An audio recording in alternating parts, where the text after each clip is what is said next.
You do realize you look wrecked, like all the time. My next guest is best known from Saturday Night Live. Please welcome Jim Breuer. Jim Breuer. There was no question about it. I'm gonna be on TV. I'm gonna be in film. Make some s'mores. Do yourself a favor.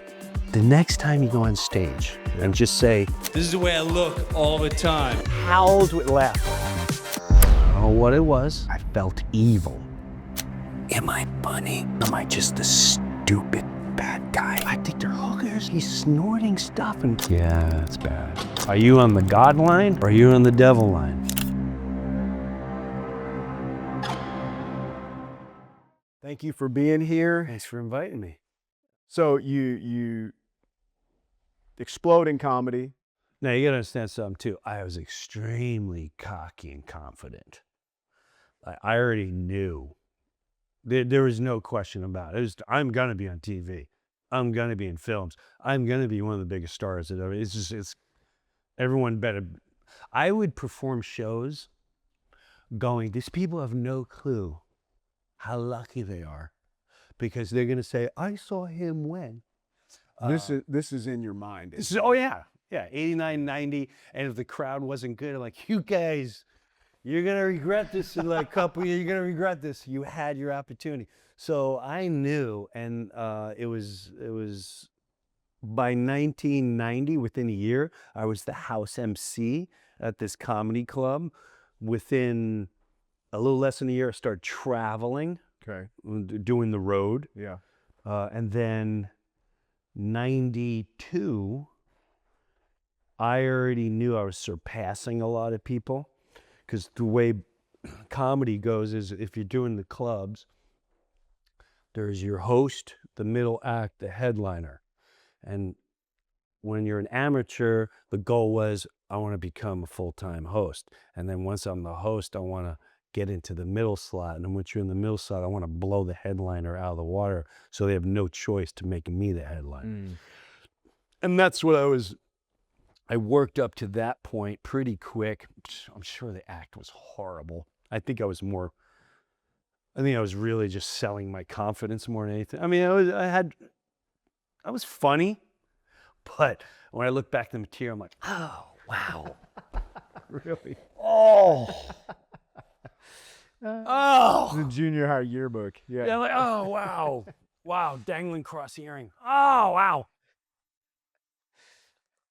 Satin pants? Oh, suede.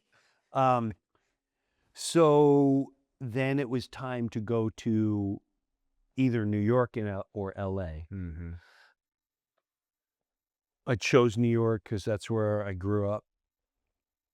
Didn't want to go to LA. I didn't know anything about it. And within 6 months, I landed a national TV show.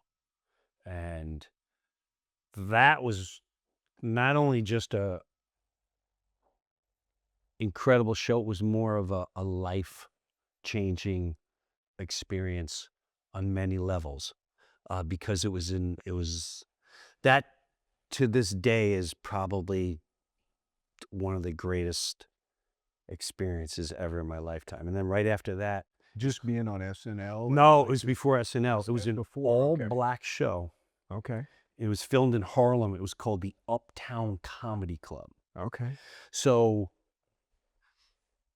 it broke boundaries because, I'll tell you a little story.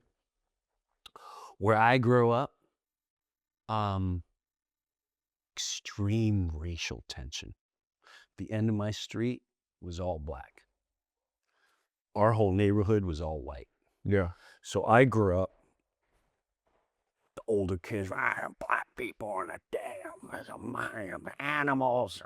If a black guy walked down the street, it was like a bear, like, oh, the bear got run, go in the backyard. It was a black guy behind the bushes. Aren't they gone yet?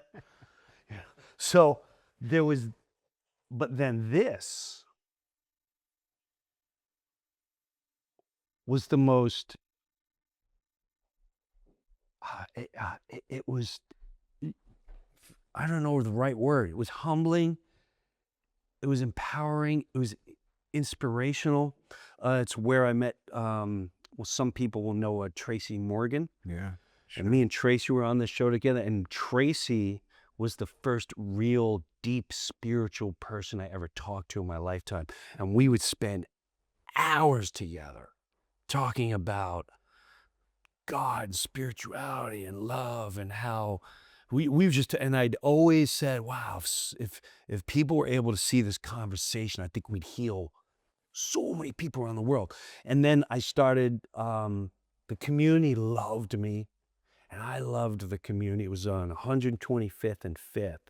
And I'd never been on a real TV show, and this was the producers. It was this guy, Kevin Brown. They were the Brown brothers. They owned this comedy club. And the one brother went on to this show called 30 Rock, Kevin Brown. Yeah, sure. And Yeah. Kevin and Andre were like brothers to all of us. And they would talk about morality, God, and how we all need to look after each other. And I thought this is the way all Hollywood was. Yeah. I was like, oh, Your first impression oh, is kind this is the greatest thing ever. wow. And they even, I'll never forget their first time in, there's 2 stories I want to bring up. The first time they went to California, the Hollywood, because now we're a national TV show. It was syndicated. In New York, it was on at midnight on Channel 9. In Miami, it was syndicated, right? So they came back, and that was my first time hearing about crazy stuff, which I did not believe at all. It was What do you mean crazy stuff like? they came back, and I'll never forget this. Andre's more street. Okay. Kevin was more he wasn't as street, and he was more the representative and talking where they go. I'll never forget Andre going, yo, Hollywood, y'all don't wanna know what we saw. And Kevin would laugh, and he'll, and we're like, what happened? They go, yeah, we went out there to see if we can get on, a network rather than syndication and broadening and all this. And they said, we got invited to all these parties because we're the new producers from Harlem, and everyone was opening the door. The black community was open, and this community was open. And he goes, and we saw, and they named 3 superstars. One that I'm a huge, part of the reason me getting into it was This person. yeah. And I don't want to say their names, but they said, we saw them chicken hawking. And I went, and everyone else around me, the black guys and all, they were like, oh, go on, what is chicken hawking? Yeah, you're doing And they're laughing at me like, Jim's white, he don't know what chicken hawking is. Like, what's chicken hawking? And they said, that's when they go get boys and dress them up as little girls. And I went, wait a minute. Wait a minute. So-and-so, so-and-so, and so-and-so? I don't believe you one bit. And like, and Andre be like, yo, Jim, you my bro, I wouldn't lie to you, like, yo, I'm still traumatized. And I went, so-and-so, so-and-so, and so-and-so? Really? Well, I think it was only 2-3 years later, one of them was caught, and then it got swept on the rug real quick, and then they found a second career just as big.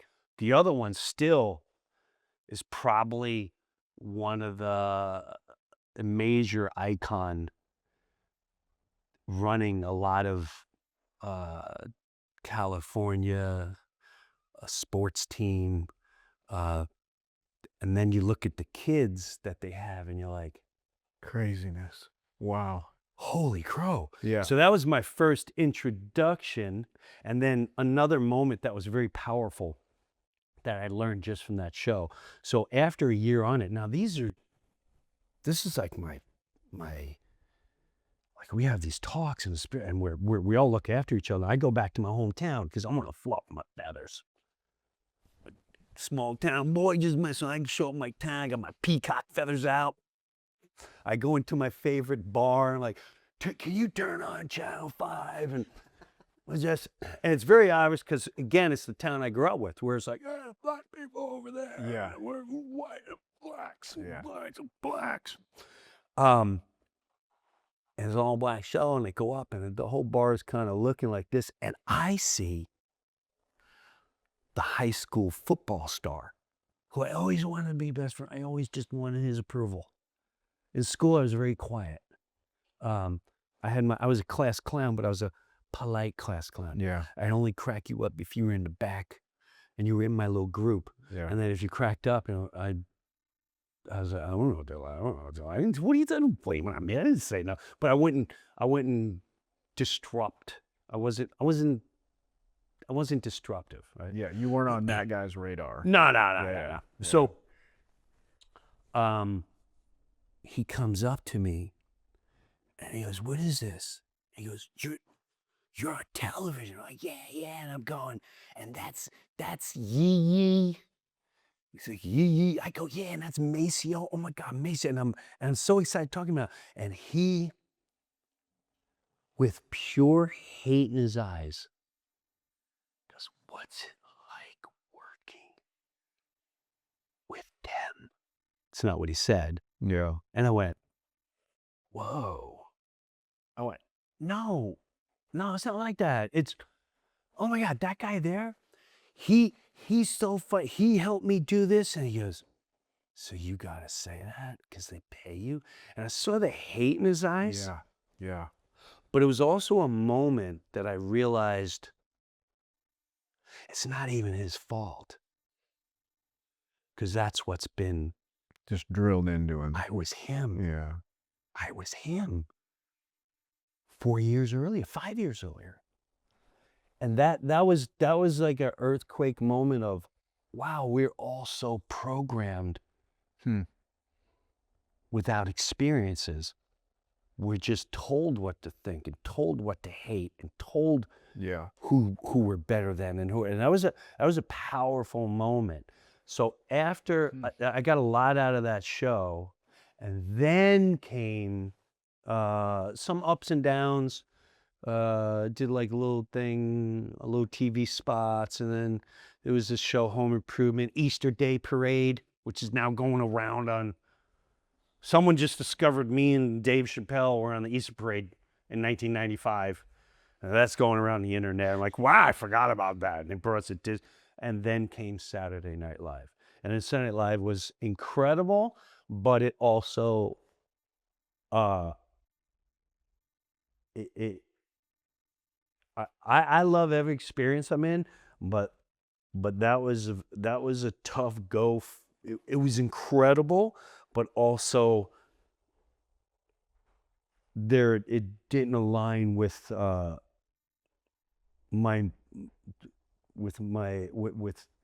I'm always God, family, provide. Yeah. God, family, provide. And morality, do the right thing. Do the right thing. What you experienced in the first. And there was, wow, how do people not know that this guy really is this person? And how do they not know? How do they keep this secret that this is a fake marriage? How do they keep secret that this person is really into dark stuff? How do they keep all this secret?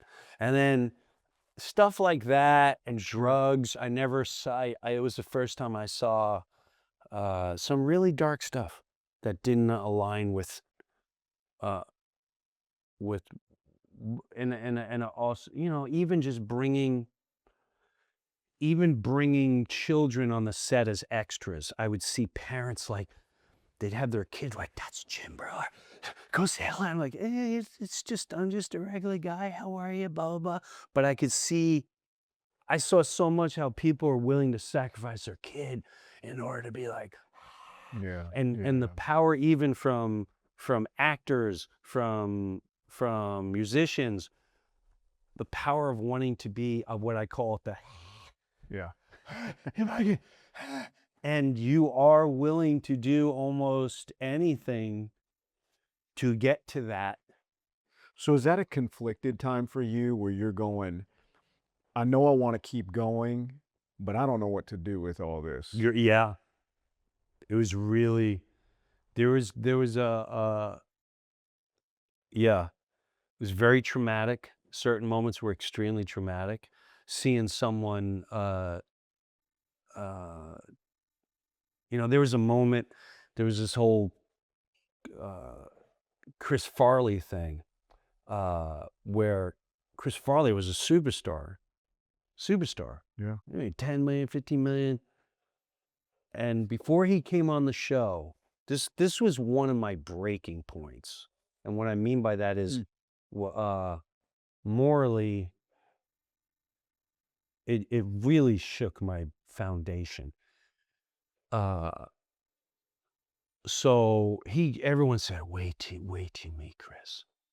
The whole I'm friends with the camera guys, the backstage people, and the cast. It was a great cast. I had Will Ferrell, I had Norm Macdonald, I had Sherry O'Terry, Molly Shannon, Tim Meadows in there. Tim Yeah, Meadows. yeah. It was a great cast. And we all got along very well.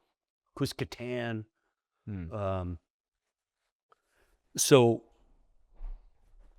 I said, Jim, wait till you meet Chris. Chris is like you. I said, what do you mean? He goes, oh, he just lights up a room. He talks with everyone. You're gonna love you and Chris. You're so oh wow, okay. And then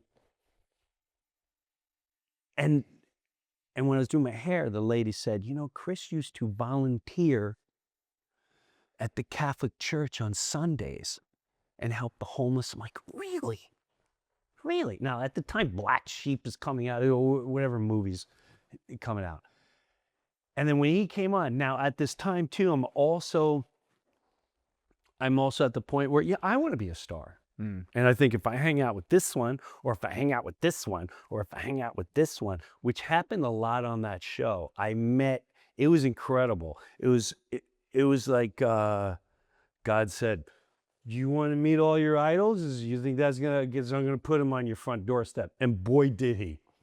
Like there was a night where I'm sitting there with, Matt Damon, Ben Affleck, Gwyneth Paltrow, Dave Matthews.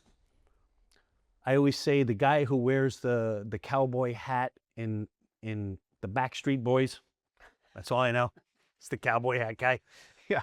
Forever now, Dean. The drummer of Metallica, one of the singers of the band Alice in Chains, and I'm right there. So on this particular, Chris comes in. So the reason why I said that is I started smoking a lot of weed because it was stressful, and I also would get very, very angry and frustrated because it was just a frustrating place. It's Saturday Night Live is a place that's really incredible when you're on and all that jazz, but it's also really difficult because you have 30 people trying to get to that slot. You have a bunch of writers, you have different cast, and everyone's trying to get those few slots in. And it's not like, hey, like baseball. Hey, we're going to try out for baseball. You hit the most home runs today, so you're good. It's not like this guy got caught striking out 3 times, and what is the system here? I don't understand. Are we here for the show, or are we? So there was a lot of that. That's another whole. That's 10 more podcasts. So you're disoriented in it. Yeah, I'm like, I don't understand. Like, almost how can we sit here and this absolutely crushed at the table, and now I'm not gonna have a chance to make. I don't still. But this guy didn't do well, and we're gonna push that anyway. And then I don't realize the politics of whatever. So a lot of that is going on. So when Chris came in, I'm thinking, he came in. He's like, hey, Jimmy, I know you. He comes in our room and he shuts down. He's like, I know you got weed. And I'm like, yeah, I got a little one hitter. And he's like, I'll take a one hitter, boom, boom, and one hitter. And blow it out the window. Okay, put the thing, and everything's great. And then he was asking Tracy for something. He's like, I don't do that. I don't do that. I just once in a while have just whatever. And then he leaves, and what happens is the host meets all the cast, but he specifically wanted to hang out. And now I'm hanging out like, oh boy, I'm gonna be in all the new Chris Farley movies. This is gonna be amazing. Well, now we sit down in Lorne Michaels' office. And you'd have to sit, and the cast comes in, the writers come in, and you have to pitch your ideas. But when Chris came in, he's sitting there,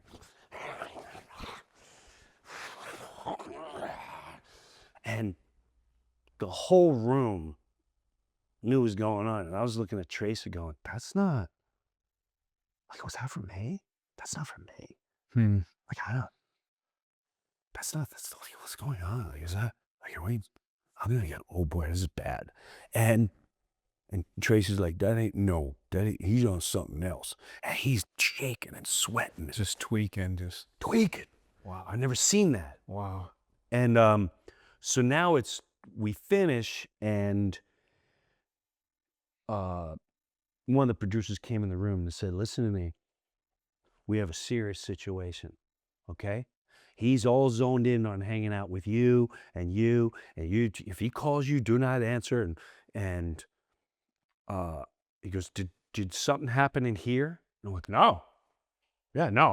No, not that I know of. And she's like, well, I'm just telling you, it's real bad. And we have a nurse. Like, a nurse? Yes, there's a serious situation going on. So then I realized, okay, so there's a 24-hour nurse walking around, and there's a bunch of people walking around. Now, Tuesdays, you're supposed to stay up and write all day, all night. And sometimes you're up until Wednesday morning trying to write your sketches. Yeah. Tuesday night, me and Tracy had this office where, you know, the windows, when they're like cloudy, like if someone knocks on your door, you could see through it, but you can't see through it. Yep. So the door knocks, and I'm telling you, I remember this. I felt just evil. I don't know what it was. I felt evil. I'm like, who's knocking on our door? And I opened the door, and a woman walked in.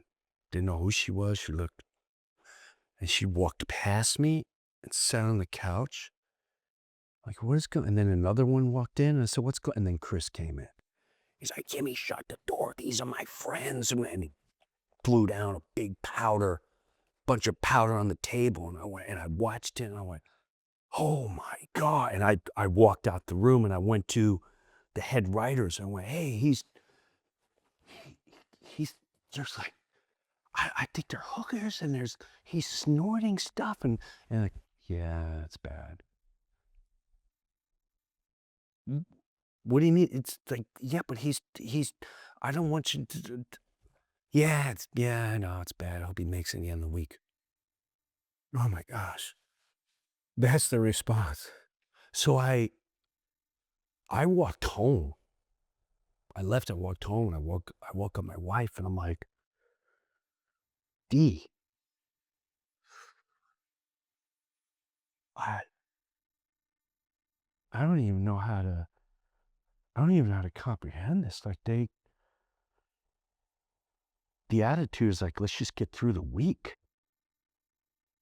And then it was Thursday. It was 2 nights later, or it was the night after the read through. My friend comes over. My wife gets a call. She's like, oh, hi. No, we never met. Yeah, no, he's here. Hold on a second. She goes, it's Chris Farley. Oh, really? How do you get my number? So it's probably about 11:30 at night, midnight. Pick up the phone and say, hey, Chris, what's going on? He goes, hey, Jimmy. And I can hear people in the background. And I know who they were.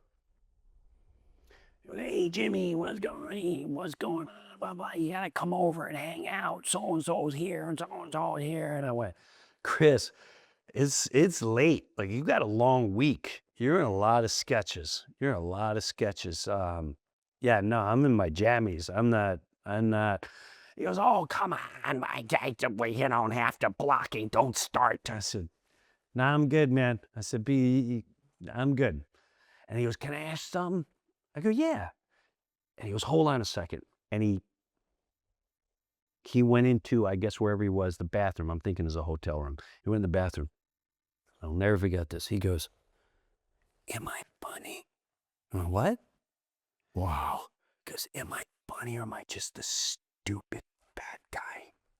I went, what? He goes, I'm just a fat, stupid guy. All I get is, I can't even get where I just get hurt. I said, whoa. I go, first of all, and I start telling him, I went, do you realize before you showed up, the entire staff, I love Frank, the camera guy. I said, yeah, Frank said, you're one of the greatest souls he's ever met. He didn't say that. And I said, how would I even know that? And I go, and this one from Hair and Makeup said you used to, on Sundays, go to, yeah, I used to volunteer. I went, so they said, you were one of the greatest souls that ever is. Are you being serious? I said, Chris, your movie is like the last one, Black Sheep, and I'm not gonna lie to you, I wasn't even a fan until I met you and I saw how you. Yeah. So he's sure, and then he goes, all right. I went, you're so funny, but better than that, you're a great person. Okay.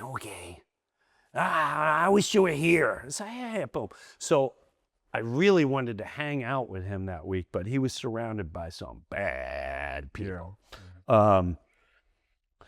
And I remember, we got through the next day. So that was a Tuesday night, because the next day we were reading all the sketches, and every sketch was a fat, stupid guy. And, I saw him sitting there, and also while he was reading one of the sketches, he got up to act it out. And while he was acting it out, this thing came out of his nose. And it was like white and red. So it was a blood vessel from him snorting. And he, without even thinking, he picked it up and put it in his pocket and kept acting out. And is the room just pretending like, hey, we're just going to pretend we didn't see what we just saw? yeah, because I remember, I think it was Molly went, oh my God. And, I remember seeing it like it was yesterday, and a bunch of us would talk about it, but, and then I remember Chris Rock was walking around. I said, what are you doing here? He's like, I'm here just in case. Like, just in case. And I remember at that moment going, what is this world? If this was my brother or my best friend, like, who? We have to get through this for what? For ratings? To promote a movie? So the agent and the manager can collect their 10%? I guess we're that disposable? And the pressure of him, it definitely was an earthquake. Yeah. And then it was a couple months later, and another lesson I learned from God was, listen to the instinct when I'm telling you this. And the instinct, I'll never forget, it was about probably, it was after he hosted the show. And I woke up and told my wife, and went, I can't fight this feeling. I need to reach out to Chris. I gotta reach out to Chris. She went, all right, did you pray about it? I went, yeah, and I need to speak to him. So we were off, I think, for a week or two. So there's no one at the office, and hey, can I contact Chris? And da-da-da. And I went to my manager, and I'm like, can you find him? He said, what's the matter? I said, I have this over. I have to speak to him. He needs to hear an honest conversation. Like I need to speak with him. And this went through the weekend or the week or whatever it was. And I still didn't get the number. And I remember telling my manager, like, I need the number today. Yeah. Please, anything. And then I think that was the day he died, or they found him dead. And that was one of the big, I just couldn't believe, and it's not just show business. It's everyone that wants to be the CEO, the number one ball player. I got to shoot steroids. I got to do anything I can to make it you'll sacrifice anything or anyone for that dollar, for that rating, for that moment of stardom. And I sobbed the night Yeah, how could you not? So that was Him. so that show was phenomenal, but it also moments like that Yeah. where everything just moves along, and that was a hard one for me to. You're conflicted at a whole different level. Like, And I saw people differently after that. Yeah. Even some of the people that still work there, I just like wow. And there was there's a lot of things. I don't want to seem like it was all bad, but that's been a hard part of my journey where I feel like God's always gone, okay, now you sure this is what you want? Because you visualize it this way, but I'm going to show you how it really goes down. Go ahead, have fun. My God, I want this. Okay, there you go. What do you think? And that's been with everything. I've met some of my famous mom. Like, if you told me I was going to sit down with whatever icon you imagine is the icon you want to be with, and then that icon is, they cheat on their wives and they do this and do that. And, wow, I didn't see that coming. Mm-hmm. I didn't see it. Who you want next? And it was like, well, I want to be around ball players. No problem. Who's your favorite? Same deal. Wow, the wife is pregnant and he's tossing her around and they're swapping and the thing and she's drinking and smoking while she's pregnant and you're like, wow, but you're a baseball player. There's no way this can't be right. You're an athlete, right? Yeah. Who you want next? Well, I wanted to ask you because you have this track, and then, I mean, obviously Chris Farley's death. I mean, that's one of the most. That was a big one. The nation stopped, and you're in the middle of all that. Yeah. But you have this place where, I kind of refer to them as like they're like the baseball rules of comedy, like they're the unspoken. Yes. You don't steal ideas. You don't steal content, right, and pass it off as yours. If you're going to say somebody else's content, you better say correct. And so there was some betrayal that you felt in having an idea, going, hey, this is what I want to do. This is what I see. And it was a powerful lesson. It's just incredible how it all works, because at that time I'm walking away from the entire industry. So when I say the industry, film and television, I've seen enough. It's just it's a lot of evil. It's a lot more in depth that we didn't get into. And so I remember before we moved out, I gave an idea to a manager. I went, knowing he wasn't going to get any part of this, because prior, this man withheld a lot of money from me as a young man. But now it's years later, and I never forgot that. So I go, I got this idea. I said, we're going to go on the road, which we're already planning this trip. We're going to film it all. And it's like it's a bus of rock and roll. And the look on his face, I will never forget. I saw it one other time. I watched it on TV and I said, ooh, that's the eye of the devil. He went, oh my God, that's brilliant. This has never been done. This is brilliant. And he named off maybe one other guy. He said, maybe that guy, but not like this. This is, wow. And inside I was like, you like that? Because you ain't getting it. And then I let him go. And then... hold on. You let him... Oh, yeah. I'm like, yeah, no, you're done. Okay. Like a couple of weeks later, right? Yeah.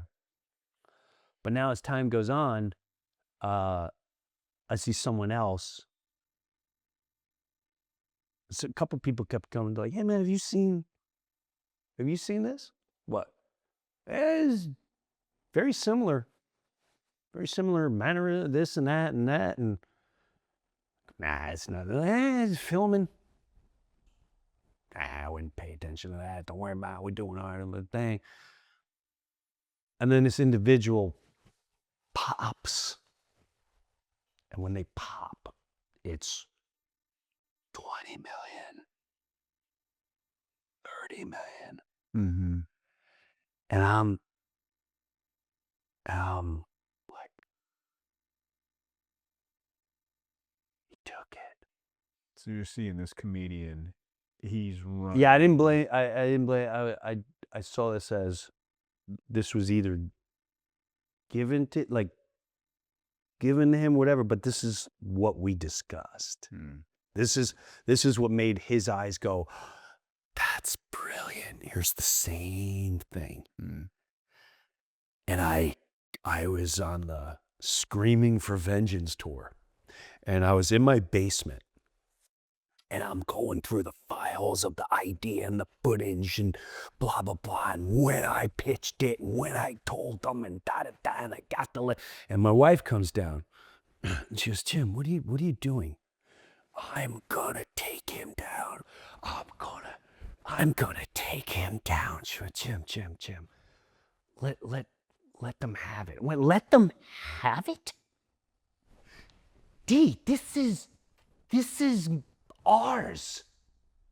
That's $20 million. This ain't 100. This ain't 1,000. He's got $20 million. And she's like, God has you. Stop with the God has me right where he wants me nonsense.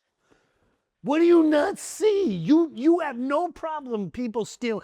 Jim, if that's what they need to make them successful, let's look at them down the road. Do we know who this is? Are you willing to say who this is, the comedian that's running with it? No, and I don't know, and I'll tell you why. It has nothing to do with them.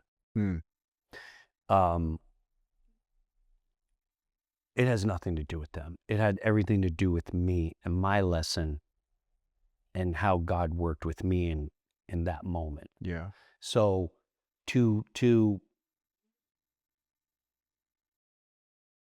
even if I were to say, hey, it's blah, blah, blah, blah, that's not fair to them. And it's just not fair to them. Yeah. And there's no reason for that. Then we go into the negative world where this is all about, this is what God showed me. Yeah. And it had nothing to do with them. Because again, if it wasn't for me doing that snaky, I'm going to get revenge on my time. Right. I created that fire. Yep.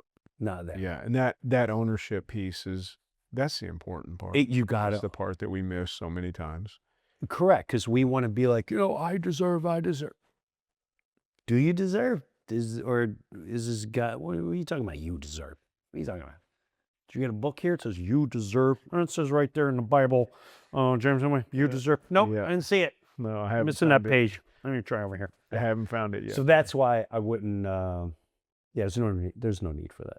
I think it was Mark Twain said that you can either be uninformed by not listening to the news, or you can be misinformed by listening to listening to the news. Right. So this is something where you got a voice in some of these places. Let's call them like conspiracy theories. Yeah. That you speak into. Yeah. Like, what is one that you feel like today we as a nation or something we're duped in it, and We're duped into false idols. And the false idol is nation, governors, senators, presidents. We feel they are our saviors. And you can be the most trenched in man of Jesus. You can be the holiest of holy. But you will still be under the voodoo of people in the public eye, whether they're a politician, your favorite political party, your favorite pop star, whoever it is. You will blindly follow that to the point where you're willing to sacrifice your morals.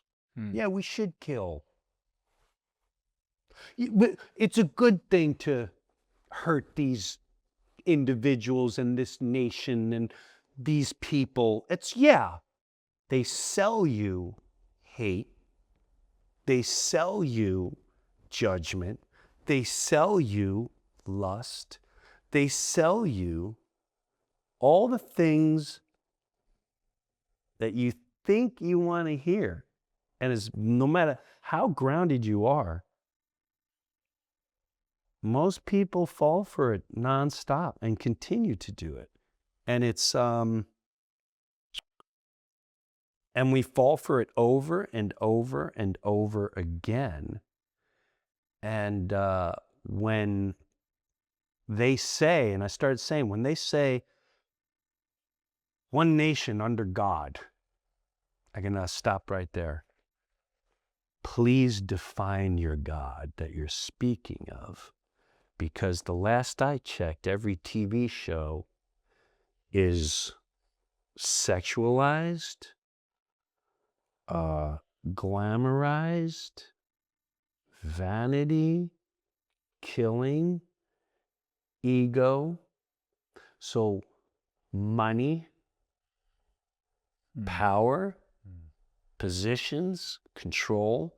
So what God exactly are you, when you say, may God bless our country, may one nation under God and the dollar bills, what, because you haven't, this part of the voodoo trick. You don't say in the loving name of Jesus. You don't say in the loving God. You just say God, which is interesting because you and I both know there's certain words that people just automatically visualize. That's the trick. If I say, I'm a God man, you instantly think, oh, he must go to church. And I didn't define what God. Oh, no, I believe in God. Which one are you talking about? Because the one you're talking about doesn't line up with what you claim we're supposed to be doing. And that's a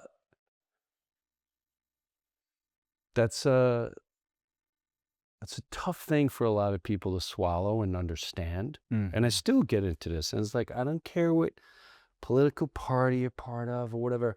I'm now at the point where it's either an evil thought, and we'll put evil into judgment, murder, how it lust, whatever you want to put in there. Yeah, some of the seedy stuff you saw and experienced, even with the stuff with kids, the pedophilia, all those, that craziness. Yeah.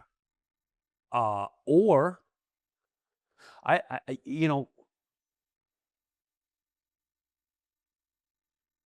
people are so like if we were to just talk about war.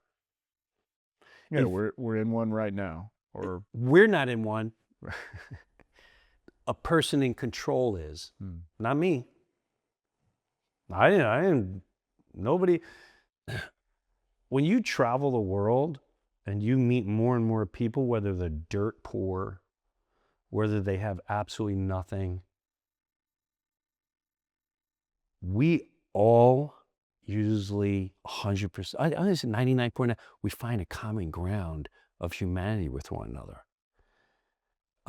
You just want to, there's faith and your family, and then you want to provide for that. And oh, wow, you had a mom who had cancer. Oh, wow, you have a child that's Down syndrome.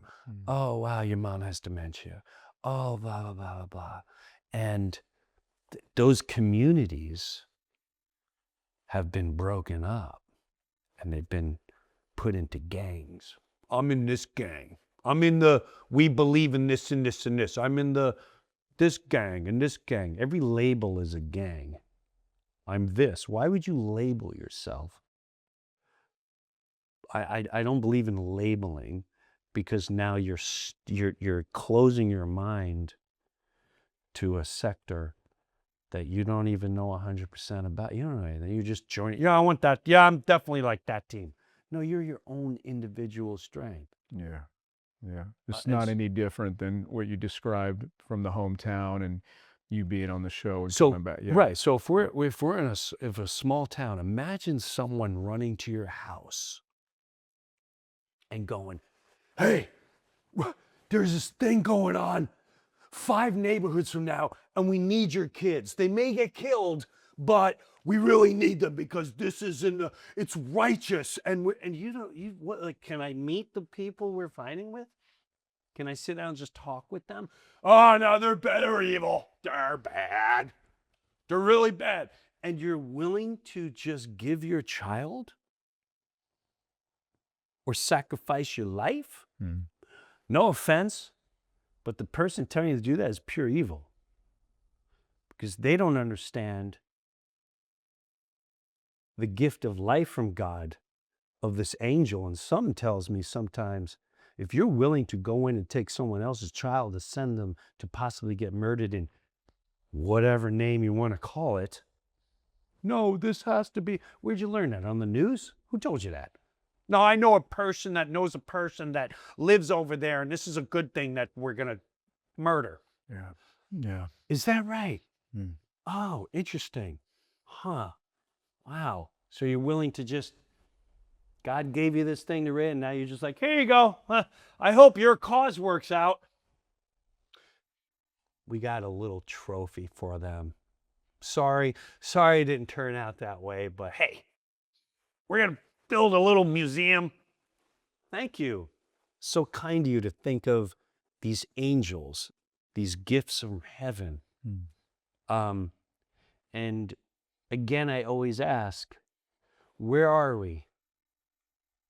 Are you on the God line? Or are you on the devil line? Because right now, even the ones that say they're on the God line, I don't know. You're still being infiltrated. No, but you don't understand. It's okay to hate. No, you don't understand. It's okay. No, we're better because they, this, and that, and that, and that. Yeah, but I never met them. Thou shalt not judge. Did you meet him? No, but they said it. So, and I have to, whatever the team says. That's pretty powerful.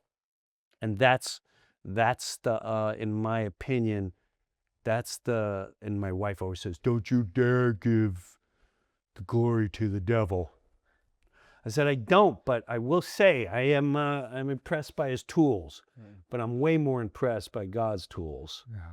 I love, just hearing some of the backstories, because you and I've talked a little bit about you moving into Funny How God Works. Yeah. And taking some of the things we've talked about today. Yeah. And infusing that into comedy. So like your comedy is picked back up. Is that safe to say? Like, yeah, it's picked back up for you. Yeah. You're back on tour. 100%. I'm on tour, but my real tour is Funny How God Works. That is, so I've had this thing with God for 20 plus years. And to be quite honest with you, I've had a calling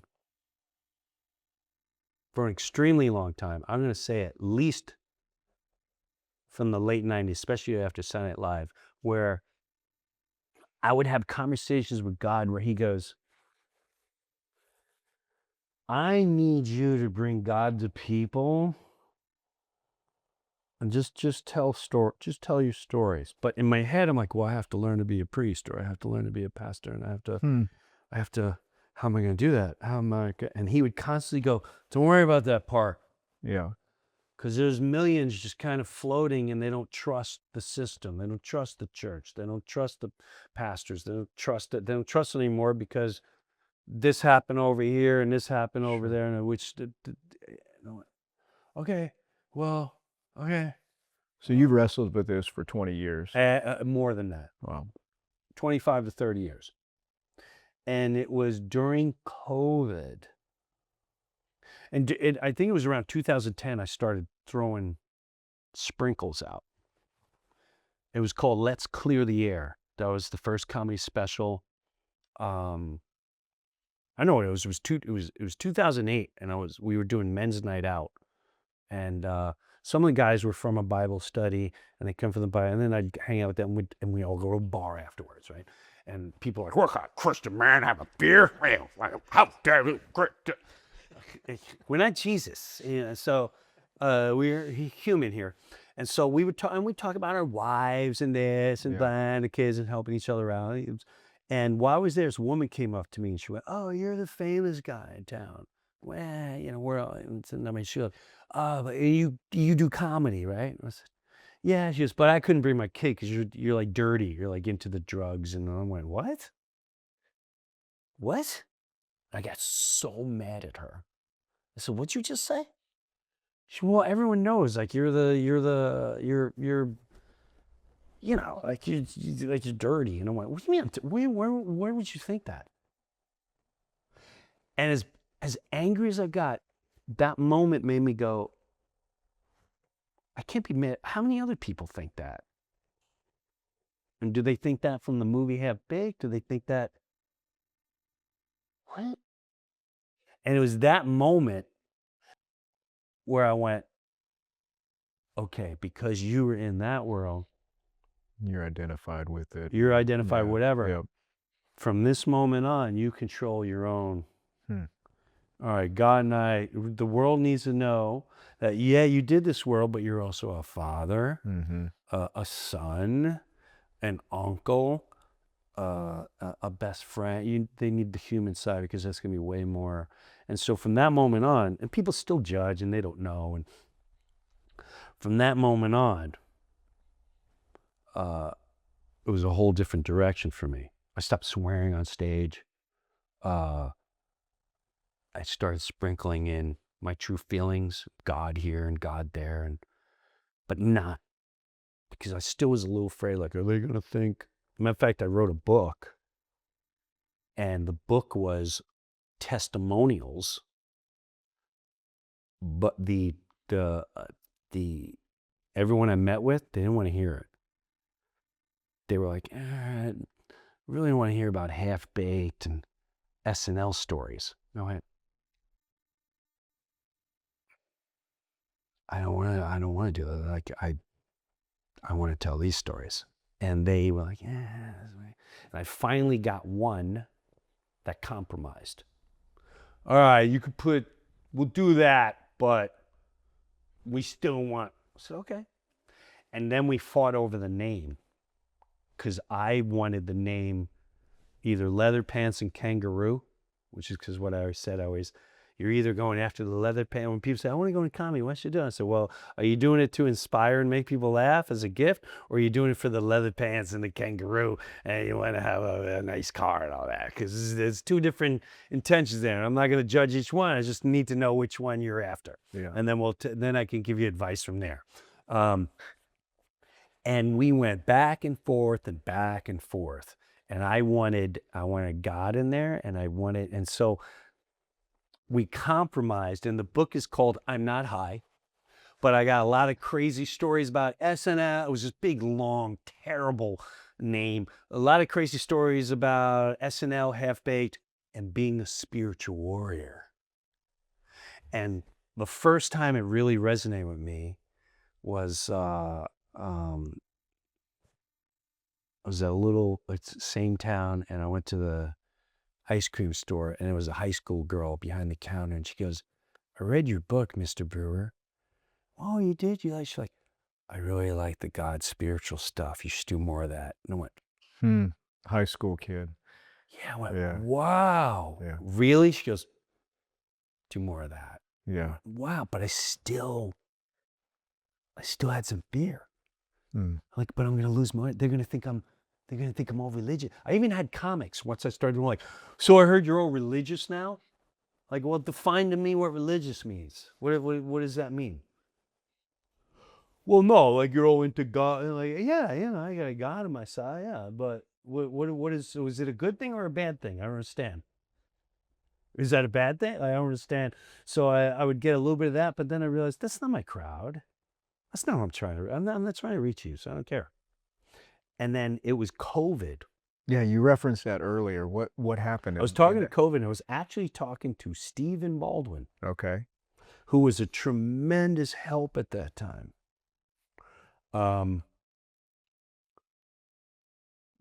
And we were on the phone, and we were talking about God and Jesus. And as I was talking to him, I'm pretty sure I have this conversation. I still have it recorded.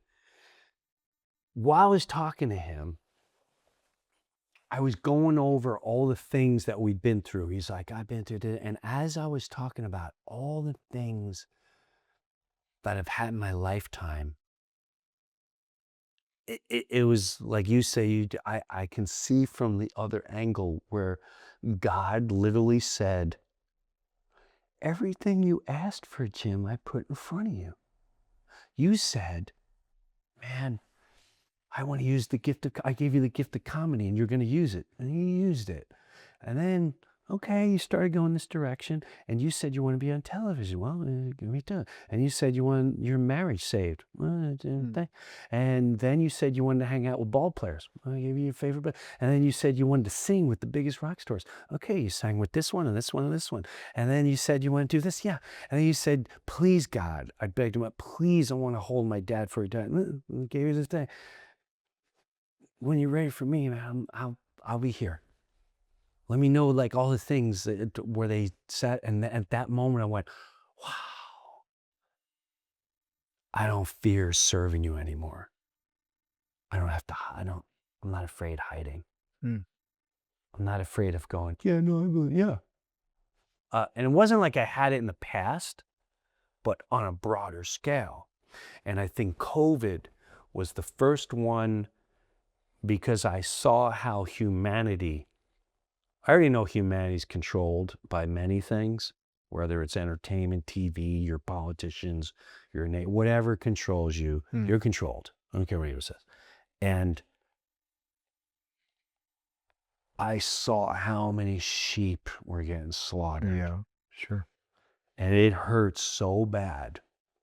And I was so angry at the ones in control. I'm like, is anyone gonna defend this? And the only way you can defend it was, you can say like, I don't trust but I came in with that, God is my specialist, not this one. God is my vision.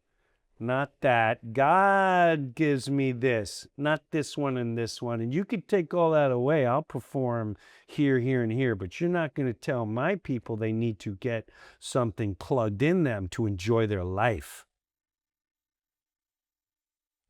And that, the amount of people that reached out to me like, hey, brother, thank you. Mm-hmm. Thank you. Mm-hmm. And that was what some people say, the awakening of being fearless. Mm-hmm. As long as you got God, Mm-hmm. there's not a lot to fear. Sure, there's fear of someone wanting to take you down because you got a big mouth. And I've had that phone call on my live stream. I don't know if I won't get into the details, but I'll just say this. There was a moment where I was discussing where I thought it was odd that a certain bill was being passed. I said, why would anyone bring this bill to the table? And the bill referred to, if you talk about something, they want to be able to take your passport away. You know what? Out of all the things you could have came up with, that's the one you're trying to push in Florida? Hmm. And I started making fun. I said, who's? And they put it up. This is so-and-so from the state representative of Congress, and we'd like to have a conversation with you. During your live stream? No, like the next day. Okay. I went, yeah, what's up? When certain voices speak, we like to, like what we, I said, well, let me ask some questions. Why would this even, let me ask you this. Why are you such a big supporter? I don't understand. Well, tap dance, tap dance, tap dance, tap. I said, I still understand. My dad was in World War II. Why don't we help people that lost their legs or all these kids that have Down? Why don't we do that? Well, tap dance, tap dance, tap dance, tap dance, tap dance. Well, I just want to make sure we're not.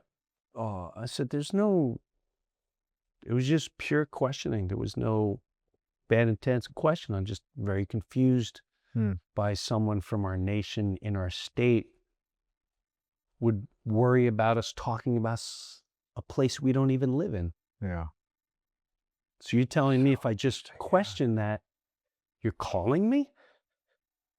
Huh. Does the rest of the world know about that? And why are you so confused by this? Mm-hmm. And so Yeah.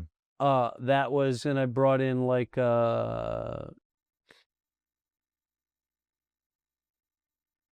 but I didn't fear it, and I still don't fear it. But I see it. Yeah. And so that's where it's like, you can ask the question and all that, but yeah, you're definitely going to be challenged here and there. But it's go time. I love it. Whew. Bro. Yeah, this was fun. Thank you. I love these conversations. I do too. Hey, thank you for staying with us all the way through this episode of After the Call. Listen, I want to ask you to like and subscribe, and then check out these other moments that we're sitting and letting people tell their stories and be honest about the mess so that there's hope that they can live with.